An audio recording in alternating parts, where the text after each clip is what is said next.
Hi, I'm Johnny and you're watching the Hexy Beast, and on today's episode we're going to be taking a look at my top 10 solo games after my second year in the hobby. Now this is an exciting one for me because it's actually a sequel to my most popular video yet. Anyway, let's just cue the intro and get on with it, shall we?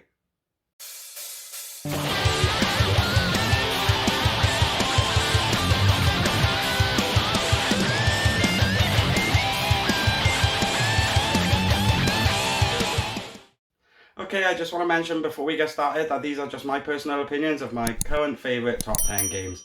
I also want to mention that everything here is actually in my collection, so you won't see anything from the prototypes I've been covering or anything like that. It's also worth pointing out that there may be some games from last year's list on this list, but I'm also going to explain how they've moved and why while we do it. So anyway, let's just get on with some honourable mentions. Okay, so that brings us on to the first lot of honourable mentions. And one of the first games I want to mention, which was also one of the first games in my collection, was Legends Untold. This is basically a dungeon crawl that fits in a small box, and it's kind of card-based and has a cool dungeon generation system that I really liked. It was actually on the list last year, but a few games have come out since then, and it's just kind of pushed it off the list. I don't love it any less, but it's still definitely one of my favourite games. So that's the first of the honourable mentions. Then what we've got here is we've got Rallyman GT. Also, I love this game. I absolutely love basically all the games in this pile. I love them regardless, but they're just not top 10. If there was a top 20, I probably would include them. So this was also on last year's list. It's a great racing game. It has a much more interesting roll to move mechanic than most racing games do. And Rallyman GT is also on the honourable mentions list this year. Next, we've come on to Fallout, which was originally going to make the list, but then I decided actually because the only reason that I've been enjoying it as much as I have lately is because of that new Atomic Bonds expansion. So even though I've been really enjoying it, it's not quite up to the levels of some other games on this list. So I figured that Fallout doesn't really deserve to be on the top 10, but it definitely deserves a mention in this video. So let's move on to one of my favourite games, my absolute all-time favourite games, but still didn't make the top 10, is Black Angel by Pearl Games. And this is just an amazing Euro game. It was kind of my introduction to the whole sort of interesting Euro game style stuff. It was actually like the third game in my collection, and it still really has a strong place in my heart going forward.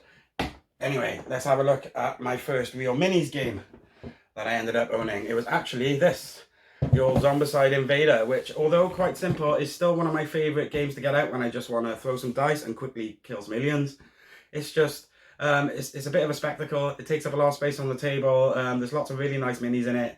I really enjoyed Zombicide Invader and this expansion Black Ops. That sort of went with it. Anyway, now that we've seen some of these honourable mentions, how about we get to the first game in the list? Okay, so that actually brings us on to our number 10. And what games are going to be? Well, this one has actually come up from the honourable mentions from last year's list, and it is Marvel Champions. Now this is one of those LCGs from FFG, which comes out with a new pack every month or so. And as you can tell, I like it quite a bit because as the year's gone on, we've had some more of these fun little campaign packs that have come out. They all just really add so much more to the game that was already so good on the one-offs. Now each one of these adds a campaign and they're all self-contained. That's one of the reasons I think this one got onto my top 10 and Arkham Hall didn't. It's purely because I prefer the more consumer-friendly distribution model of Marvel Champions over that other game. And I just want to say that it has that same sort of like boss battle feel to it. A lot of cards have some interesting abilities, and at this point the card pool has got to a point that I really find I can have some fun building decks in this game. So for that reason, that's why this one has appeared as number 10 on my top 10 games at the end of the second year in the hobby. Okay, so that brings us on to number 9, and this is actually down 2 spaces from last year's list. It is actually Core Space by Battle Systems. Now this is absolutely one of my favourite miniatures games, mainly because everything that you need to play actually comes in this box. It has a hell of a lot of 3D terrain, and it is a really good value for money proposition, especially if you like miniature gaming. It uses rulers to measure out distances and ranges. It also uses dice to measure hits. It's quite a fun system that allows for a lot of creativity, and I've seen online that a lot of people have come up with their own characters, etc.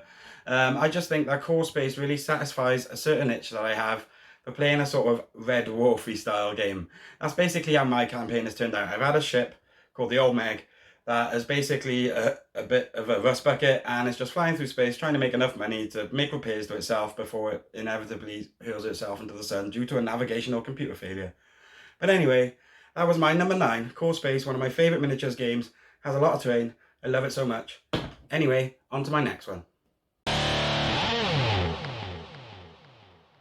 Okay, so that brings us on to my first new entry on the list. That is number 8, that is Bullet from Level 99 Games, or Bullet Heart as I think it's actually called. Well, basically this is basically a token drawing sort of shoot 'em up style game. It kind of feels puzzly as well, similar to Columns or Tetris or one of those sort of like Candy Crush style games, where you're basically trying to get certain combos of bullets in a certain time limit in order to complete rounds and defeat a boss. Like I said, I really enjoy that the solo mode has a few different varieties in it. It's got a boss battle mode plus a sort of time trial mode. It's just generally a really fun token drawing game with a lovely anime aesthetic that I really enjoy personally. I just find myself, because of its short length, being able to just pull it out whenever I fancy a quick game or something. And I'm just a big fan of those bag building sort of games anyway. Anyway, that was my number 8. That was Bullet Heart from Level 99 Games. Let's move on to number 7. Okay, so that brings us on to my number 7, which is one of my favourite Euro games. It's going to be another new entry in Viscount of the West Kingdom from Garfield Games. I just want to say that I really enjoy the blend of rondel mechanics, Euro mechanics, resource management and deck building that all takes place within this game. If Architects of the West Kingdom was just a worker placement game, this really is them trying to do something interesting with that mechanic. And to be honest, I've played it so much and I just find that once you get the meeples in the middle of the tower, it gets even more exciting. The deck building in it is interesting, it's not over the top, you're not constantly buying cards, and it even has that cool ability where you can scrap a card to use its ability one time. Overall, I just think Viscounts of the West Kingdom is one of my favourite Euro games, and it definitely deserves its number 7 spot on this list. Okay, so that actually brings us on to our biggest climber in the list, which has actually risen 4 places since last year's list. And that game is, another one by Fantasy Flight Games, is Arkham Hall 3rd Edition. And like I said, I really enjoyed the base game. I thought it was great, there's plenty of stories going on in there. But I also decided that I kind of like it quite a lot more than I thought I did. Because as things kept coming out for it, I kind of kept buying them. So right now, this game is so big and so epic that I just really can't stop playing it. It's just one of my favourite games in the mythos. Now that I've added so much expansions to it, there's just so much more to think about than there was in just the base game. Like I said last year, I really do enjoy it. I love the codex system for the way it tells stories. And I feel that for some reason the table presence of this game, I just really like the look of it on my table. I think the stories are told lovely, the art is nice and modern. It just really does encapsulate the whole mythos to me. So for that reason, that is why this one has got a number 6 in this list. Okay, so that just about brings us to the halfway point of this video at number 5. So I just want to say that this is another new entry to the list, and it's also a bit of a monstrosity. So what do you think it is? Well, I'm actually going to tell you it is actually this game right here, Descent: Legends of the Dark from Fantasy Flight Games. Yes, I know it's expensive. Yes, I know it's a bit of a monster. It takes up all the space on my table. But I really do love its mix of video game style mechanics with the mandatory app, which I don't mind, by the way. I actually think it really does help sort everything out, keep things nice and simple to play. I really enjoy the fatigue system and the idea that when you flip a card, all the tokens on it are just discarded, which means you find yourself with these double-sided weapons actually having moments of strategy where you think, oh, well, if I can get rid of that effect, it does mean I'm going to have to shoot from range. So it kind of has a lot of that strategic depth. I also think the production qualities are super high in this. The minis are absolutely beautiful. I like that system they have where they stick the coloured squares on the bottom of them as opposed to the flag system from things like Journeys of Middle-earth. In fact, I would go as far to say as that this game, although quite expensive, easily has more fun and enjoyment in it than Journeys of Middle-earth and Mansions of Madness combined. Because it kind of just sort of takes everything that Fantasy Flight have learned from those systems and really elevates it to a new level. So I just have to say, for that reason, that Descent has got number 5 on this list, which is a great place for it to be as a new entry. Anyway, let's move on to the next game before I end up breaking this out and just playing it now. Okay, so that brings us on to number 4, which is another new entry into the list. I just have to say that I really enjoyed this one. From Czech Games Edition, we have Lost Ruins of Arnak, which is another good blend of worker placement and deck building, but it just has such a super vertical presentation, which I also really enjoy. There's a lot to get on with in this game. This is actually one of the few games that, although I do play it a lot solo, I actually do play a lot of it multiplayer on BGA as well. You may have seen some of my videos with Mike Dennis. I really do enjoy the game, although for some reason when I play against other people, I never win it. So my favourite way is to play it solo. And now that it has the whole PMP or app-based solo campaign added to it, as well as its normal solo modes, it just sings. It really does. So I just want to say that Lost Ruins of Arnak is probably one of my favourite games of all time. Especially this year, Czech Games Edition, Min and Alwyn, everyone involved in this game really did a great job. And I have to say that I'm absolutely loving it, and it still gets a lot of playtime from me almost every week. So for that reason, Lost Ruins of Arnak is my number 4 greatest game after the second year in the hobby. Okay, so now we're into the top 3. So this is where they start to get a little bit controversial, and I just want to say before I start that I'm very sorry that this has had to happen, and there's just a few things I need to get off my chest, and that is that Mage Night the board game, although it was amazing, has actually been kicked back another space, and you'll see why very shortly. I just want to say that I love this game. Mage Night by Vladis Ratil is just an amazing game. It was my favourite game before I did my list last year, and it got knocked back to the second space. And there's a good reason why it's been knocked back into third place this year. It's just a really good blend of overworld adventure. It's a really challenging puzzle. It's a really engaging puzzle. It also has deck building with dual use cards. But this is a much more long and thinky sort of process, and it's really about that risk reward that you sort of get while playing. And it just becomes an adventure that kind of takes me all evening to play, but I'm loving every minute of it. So Mage Night, I'm sorry that you've been knocked back one space, but it's not over. We still got something going on, and I think it's time we moved on to number 2 before I dig myself into a much deeper hole than I already have.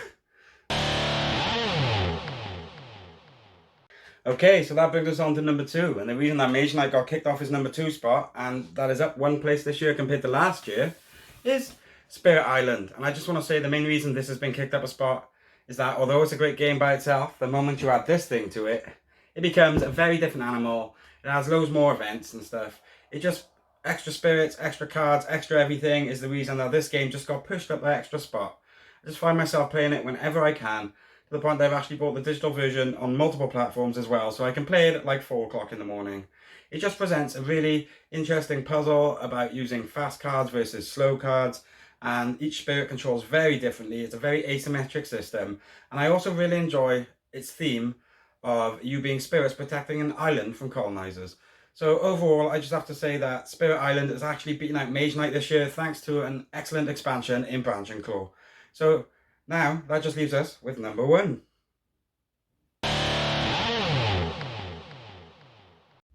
Brings us on to number 1, so what's it going to be? Who knows? Well, it's the same joke as last year, so it's probably going to be the same game as last year. Just have to say, too many bones. Ugh. Still sticks at my number 1 spot. I just feel its blend of strategy and adventure is something that I haven't found that has gotten topped by any kind of other experience. And now that I've definitely added more to it, such as some more gear locks, and the ability to play through a whole new adventure with some new cards, and let's not forget that I've also now can make my own tyrants. This game has just kind of become something completely different. It's just the best game I've ever played. I don't think I'm ever going to find anything to top it. And I haven't even got everything yet, and I'm just looking forward to just spending more money buying more stuff for this game.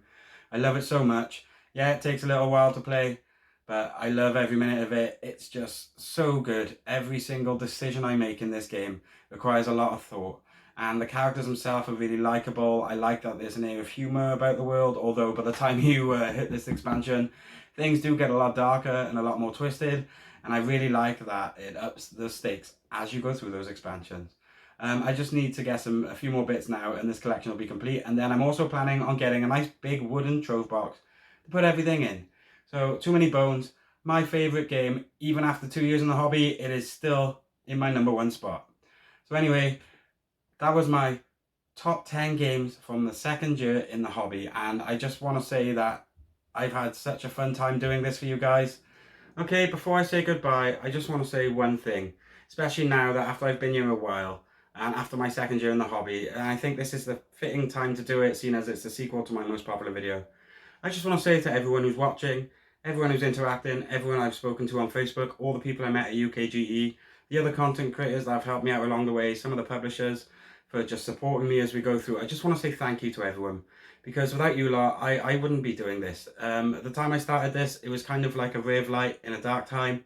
I just want to say that everyone who's come with me through this journey has really made it something special. So I just want to say before I go, thank you very much. You have really given meaning to my life. Okay, so that was my top 10 solo board games after being in this hobby for 2 years. Just want to say, if you like the look of any of the games you've seen here, or just fancy the look of something on my shelf, please feel free to check out the link to Firestone Games in my description. Also, I just want to say, if you've been enjoying the content, please feel free to smash our subscribe button up there, and check out another one of my videos by here. Anyway, I've been Johnny, you've been watching the Hexy Beast. See you again next time, and stay Hexy everyone!